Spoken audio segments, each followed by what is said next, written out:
Sempena bulan Ramadan, acara keagamaan di negara ini giat dilaksanakan oleh pelbagai pihak bagi menyemarakkan lagi bulan yang penuh keberkatan ini. Antaranya adalah bertadarus Al-Quran. Petang tadi diadakan Majlis Tadarus Al-Quran di kediaman yang berhormat Pihin Udana Khatib, Datuk Paduka Seri Setia, Ustaz Haji Awang Badarudin bin Pengarah Datuk Paduka Haji Othman, Menteri Hal Ehwal Agama. Acara dimulakan dengan bacaan surah Al-Fatihah yang dipimpin oleh Menteri Hal Ehwal Agama. Majlis diikuti dengan bacaan Tadarus Al-Quran secara beramai-ramai, kemudian bacaan tahlil dan doa arwah, serta doa peliharakan Sultan dan negara Brunei Darussalam. Juga hadir Pengiran Datuk Seri Paduka Haji Bahrom bin Pengiran Haji Pahar, Timbalan Menteri Hal Ehwal Agama.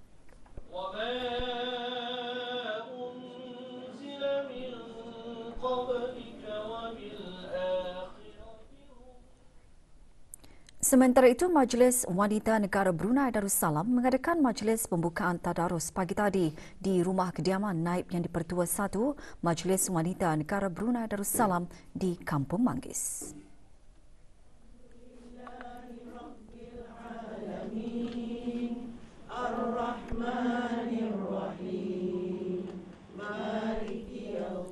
Bacaan surah Al-Fatihah dipimpin oleh Pengiran Datin Paduka Hajah Mariam binti Pengiran Haji Matarzad. Hampir 80 ahli dari 13 persatuan yang bergabung dengan Majlis Wanita menyertai Tadarus Al-Quran. Antaranya Persatuan Pertiwi, WI, Persekutuan Guru-Guru Melayu Brunei PGGMB, Bistari dan Pandu Putri. Selain meraih pahala dengan memperbanyakkan membaca Al-Quran, majlis tahunan ini juga bertujuan mengeratkan lagi hubungan silaturahim antara ahli persatuan. Juga menyertainya ahli-ahli Biro Wanita, Majlis Perundingan Kampung Manggis dan Muslimah Masjid Suri Seri Begawan Raja Pengiran Anak Damit Kampung Manggis Madang.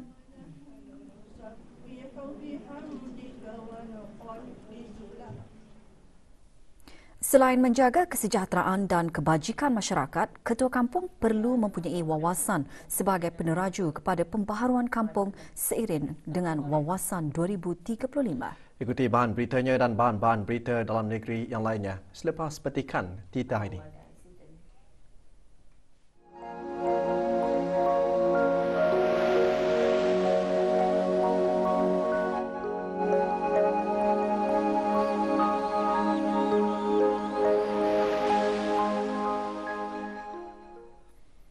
Ketua Kampung mempunyai peranan dan tanggungjawab besar sebagai peneraju perpaduan, keharmonian, keselamatan dan kesejahteraan serta penggerak kepada perkembangan sosioekonomi masyarakat kampung. Berucap semasa majlis pengundian dan pemilihan calon Ketua Kampung Belais dan Buda-Buda Mukim Bokok, Pengiran Muhammad Amir Mubarak bin Pengiran Haji Hashim, pemangku pegawai daerah Temburong, menzahirkan harapan agar calon tunggal yang merupakan seorang belia akan dapat memimpin kampung sebagai seorang ketua kampung yang mempunyai wawasan sebagai peneraju kepada pembaharuan kampung menuju kehadapan seiring dengan Wawasan 2035. Majlis diadakan pagi tadi di Dewan Kemasyarakatan Mukim Bokok. Walau bagaimanapun, sehebat mana seorang ketua itu, jika hanya bekerja atau bergerak seorang diri, tidak mungkin akan berjaya atau maju tanpa kerjasama dan sokongan daripada setiap penduduk kampung dan juga ahli-ahli Majlis Perundingan Kampung. Bak kata pepatah, berat sama dipikul, ringan sama dijinjing. Keharmonian dan permuafakatan juga amat penting di antara ketua kampung dan penduduk kampung bagi memudahkan lagi apa-apa jua kemajuan yang dirancang bagi membangun kampung ini. Bulat air kerana pembentung, bulat manusia kerana muafakat. Calon tunggal yang layak bagi mengisikan kekosongan jawatan Ketua Kampung Belais dan Buda-Buda, Awang Muhammad Afnan bin Haji Gapur berusia 30 tahun yang juga merupakan pemangku Ketua Kampung Belais dan Buda-Buda. Turut hadir yang berhormat Awang Haji Imran bin Haji Sabtu, Ahli Majlis Mesyuarat Negara.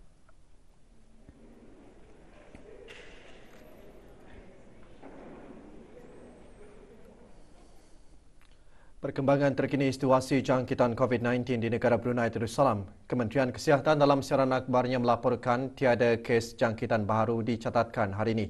Sementara itu, jumlah keseluruhan kes jangkitan di negara ini sebanyak 221 kes dengan 11 kes aktif masih menerima rawatan di Pusat Pengasingan Kebangsaan. Manakala jumlah keseluruhan kes sembuh adalah sebanyak 207 kes.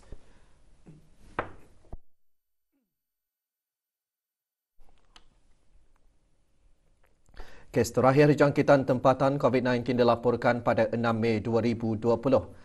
Manakala jumlah kes import sejak kes jangkitan terakhir tempatan dilaporkan sebanyak 80 kes. 547 orang sedang menjalani pengasingan diri mandatri. 16,746 orang menamatkan pengasingan diri mandatri sejak Mac 2020. Manakala 113 sampel ujian virus SARS-CoV-2 telah dilaksanakan, menjadikan jumlah keseluruhan ujian makmal yang dijalankan sejak Januari 2020 kepada 117,732 ujian. Maklumat lanjut dan perkembangan terkini dari laman sesawang Kementerian Kesihatan dan Talian Kesihatan 148. Bulan Ramadan merupakan waktu terbaik untuk mendidik jiwa dan rohani umat Islam ke arah kebaikan dan mendekatkan diri kepada Allah Subhanahu Wa Taala dengan melakukan amalan-amalan sunat. Perkara tersebut antara intipati khutbah Jumaat hari ini bertajuk memanfaatkan bulan Ramadan dengan ibadat. Turut disentuh mengenai kewajipan dalam mengeluarkan zakat fitrah. Antara amalan-amalan sunat yang digalakkan untuk dilakukan di sepanjang bulan Ramadan ialah pertama, bersahur. Ulama sepakat mengatakan bahawa hukum makan sahur adalah sunat dan bersahur itu ada keberkatannya.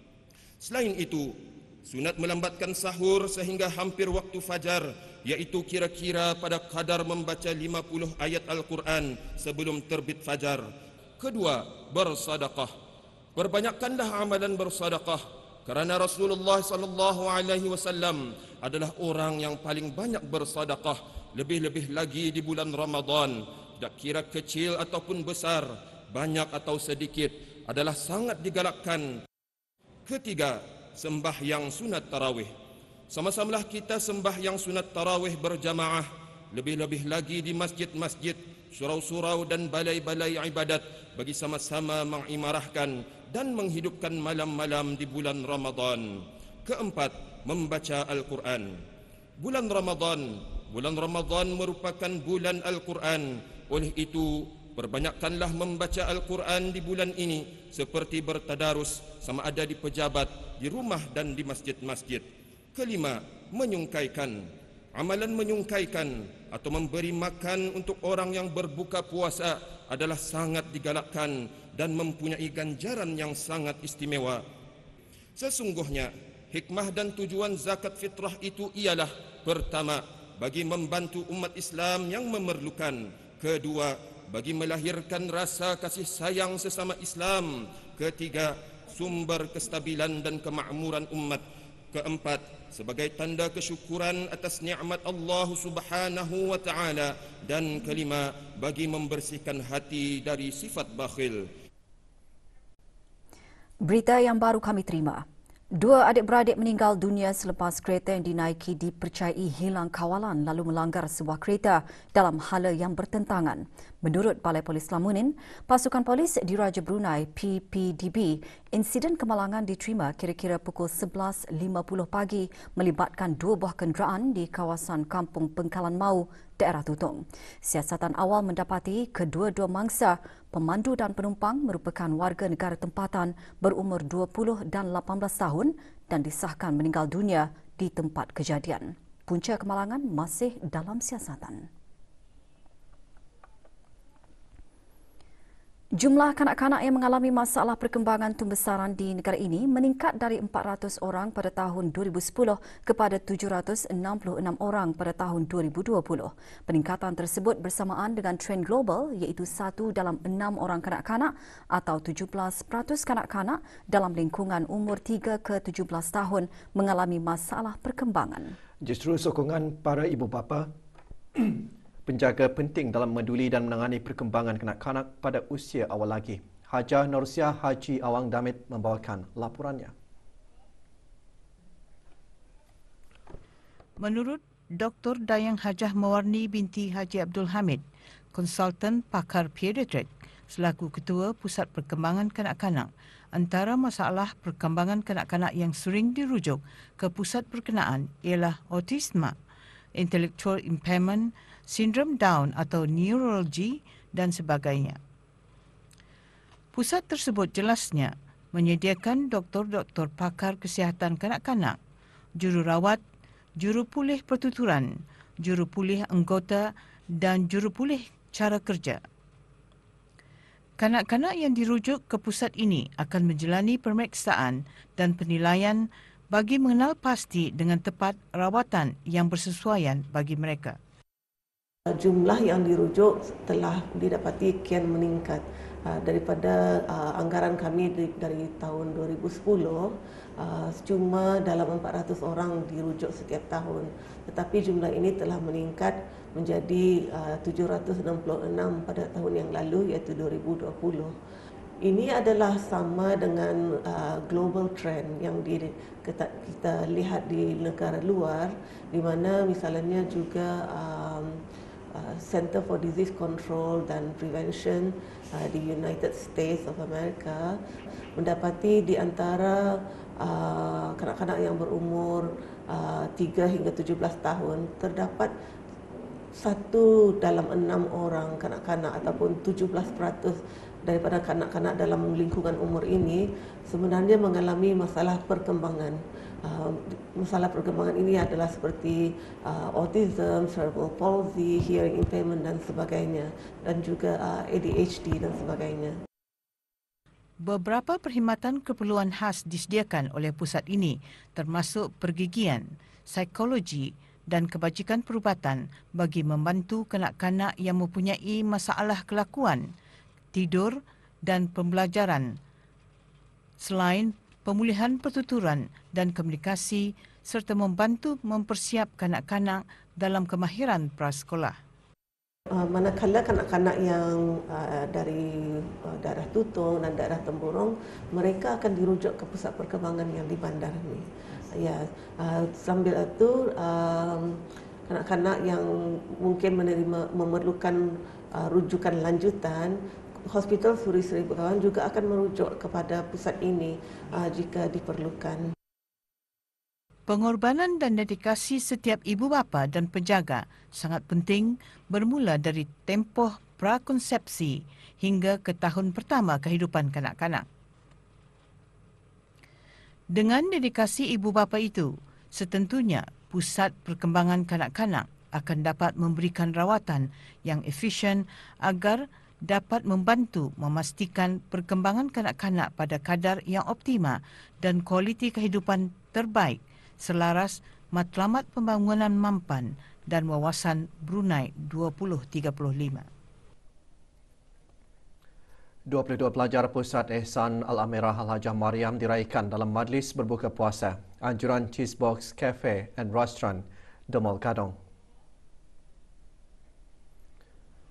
Hadir dan Nurul Huda binti Awang Haji Mohin, Ketua Pentadbiran Pusat Ehsan Al-Amirah Al-Hajah Mariam. Pusat berkenaan menyediakan pembelajaran khas, latihan, pemedulian dan perkhidmatan pemulihan anggota badan kepada insan-insan istimewa, kurang upaya atau berkeperluan khas di negara ini.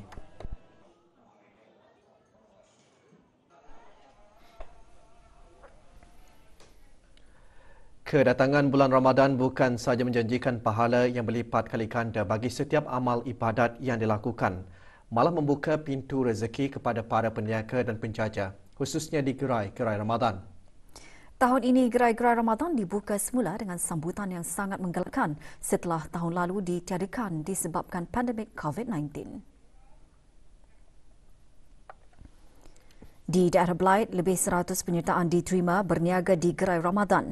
Antara lokasi menjadi tumpuan ialah Tudung Saji, Jalan Setia Diraja dan Pasar Neka Lorong 3 Seria. Pelbagai jenis juadah berbuka puasa dijual dengan harga-harga yang berpatutan.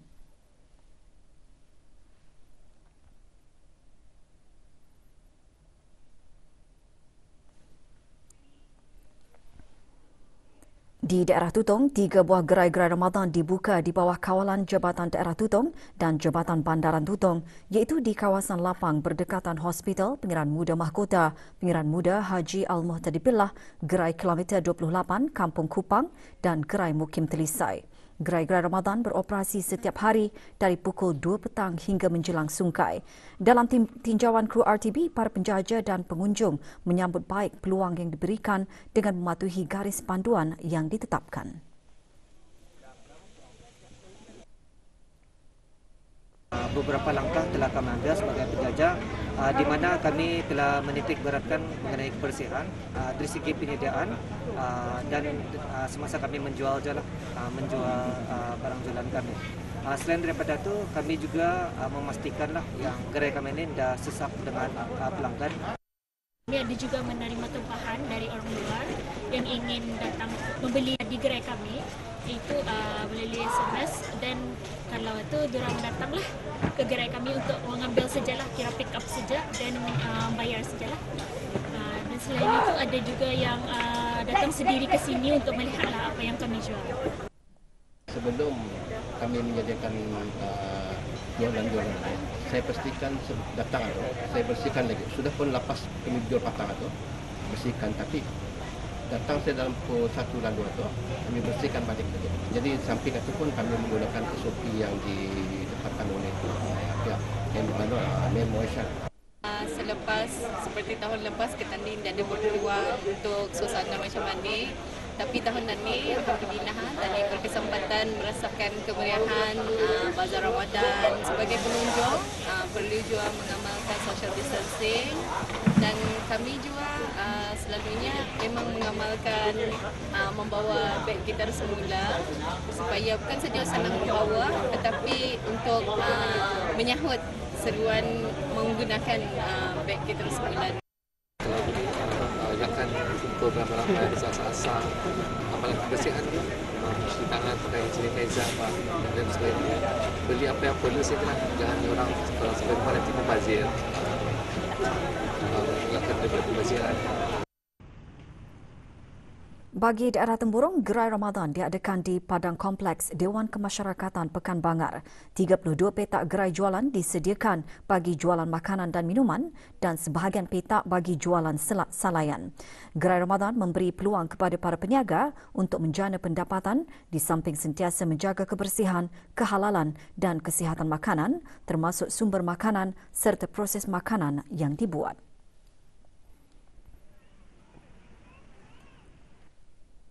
Sementara itu, 15 petak jualan disediakan di Gerai Ramadan anjuran Jerudong Park Country Club Sendirian Berhad JPCC di Jerudong Park Garden.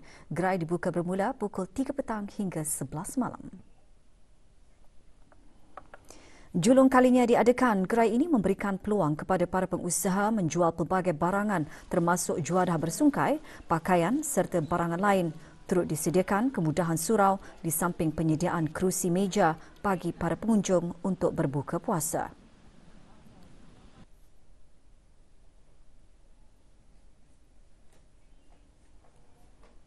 Juga menarik perhatian pengunjung, program Lensa Ramadan yang mengetengahkan ceramah agama disampaikan oleh penceramah-penceramah undangan di bilik VIP East Jerudong Park Garden.